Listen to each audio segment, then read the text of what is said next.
and welcome to the Southern Cayuga Show. This week we'll have some national and local news, some sports coverage, and a few reviews. Hope you enjoy. Hello everyone, this is Antonio and Jade with some national news. Recently in Tampa, Florida, there have been 4 recorded unsolved deaths in the past month in one neighborhood. Ronald Felton was the 4th victim shot while crossing the street before 5 a.m. on Tuesday, November 14th.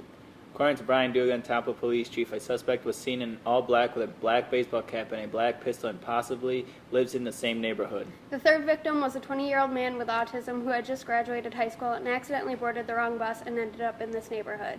Another victim was shot in front of his own home, and another woman was found dead in a vacant parking lot half a mile from where she had died 2 days later. The mayor has said that they have cut undergrowth, cleared alleys, and added street lights to the area and are concerned about the possibility of a serial killer.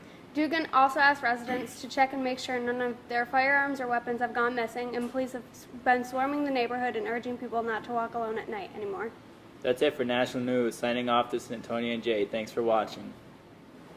Hello, this is Hunter, And this is Tyler. here to tell you about some local news.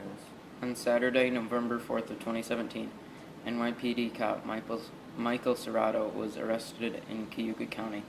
He was charged with a Class D felony for firing 2 rounds from 9mm Glock handguns toward an occupied vehicle.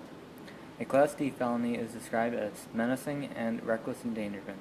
This occurred on Dill Street near North Street at about 11:20 p.m. Fortunately, no one was injured according to Auburn police. Michael cooperated with the cops and handed over his legally owned handgun. He is currently suspended from the NYPD.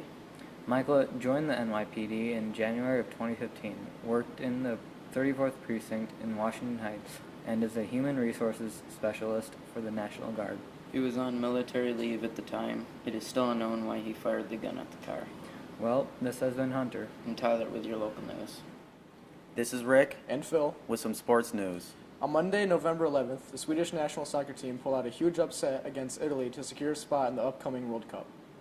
The Italian team was heavily favored, even though the Swedes were already ahead due to aggregate. The game ended in a 0-0 draw. Both sides had quite a few missed calls, including multiple handballs in the Italian penalty box and multiple pushes by the Swedish defenders. After the final whistle blew, the Swedish side rejoiced and could barely contain their excitement, while the Italians realized they were going to miss the World Cup for the first time since 1958. In the 47th minute, an Italian attacker suffered a knee to the chest and a penalty was not issued to the outrage of the home fans. In the 53rd minute, number 8 for Italy had a bicycle kick that just missed the far post and would have evened out the series. As the game started to come to a close, the Italians started to put on a full-on attack, but nothing was able to penetrate the Swedish defenses. That's all for sports with Rick. And Phil. Maybe next time, Italy. Hello everyone, today George and I will bring you some interesting sports news. A week ago, NBA players LiAngelo Ball and a few of his teammates went on a trip to China and got arrested for shoplifting. The players publicly apologized Wednesday for the crime, however they are all now suspended from the team indefinitely. One of the players, Cody Riley, said he was embarrassed and ashamed for disappointing my family, my teammates, my coaches, and the entire UCLA community. Coach Alfred stated that the 3 players will not participate in any team events like traveling with the team or even dressing up for home games. The 3 players were arrested for shoplifting in 3 stores near the team's hotel. All the players were allowed 90 minutes to explore the city, and during that time the 3 players stole goods. The next morning, the whole team was questioned by the police, and the players that stole the goods were determined and brought to the police station.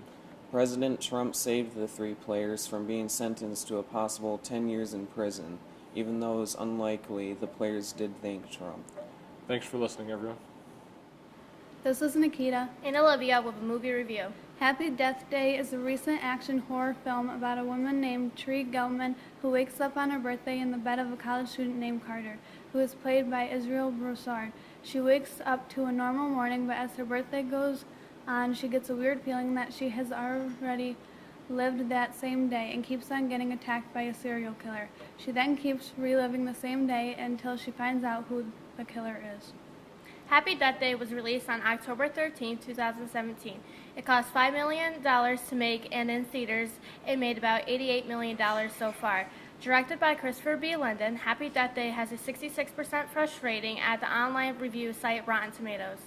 One review of Happy Death Day said, was What If Someone Remade the Film Groundhog Day, in which a TV weatherman relives the same day over and over but as a horror movie. We found Happy Death Day too long and a little boring, and we're not big fans of this film.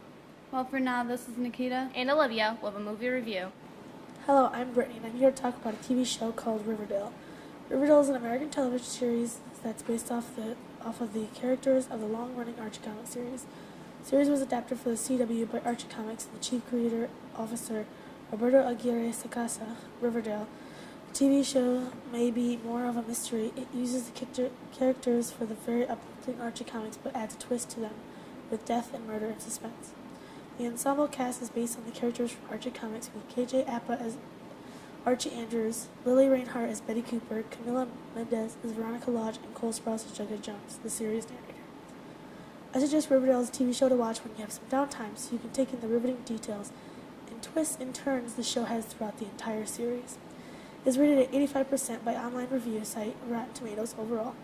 What I like best about the show is the way they use Archie Comics and twist the details to make the show a little more interesting and mysterious. What was even more interesting about the show is that the actors display their characters exquisitely. That's all for the TV segment. I'm Brittany. Hello, this is Jordan. And Logan. And we will be reviewing the new Call of Duty World War II. This has been a highly anticipated game since its announcement, with a lot of people wondering if this will bring back the Call of Duty franchise to its former glory. Call of Duty started similarly to the newest edition, being boots on the ground in a historical setting. Call of Duty 4 was one of the most critically acclaimed in the franchise, being what kicked the series off into a household name. World at War was the next Call of Duty game that skyrocketed the Call of Duty franchise into stardom. All games after this, until Ghost, were considered great games by the fan base and critics alike, getting more modern with each new edition. They eventually made Advanced Warfare, which took place in a futuristic settings. Fans did not like this change, as it changed the basic formula of what a Call of Duty game was. Infinite Warfare was considered one of the worst in the franchise, and it was basically a carbon copy of Advanced Warfare, with the added classes of Black Ops 3. With a new producer for this game, World War II comes with a multitude of new features and removed features. First off, it reverted back to the old style of Call of Duty with new modern graphics. It removed the established perk system and slot system in favor of a trait system and class system. The classes give you bonuses to a certain kind of weapon, and you can pick one powerful trait from 27 different ones.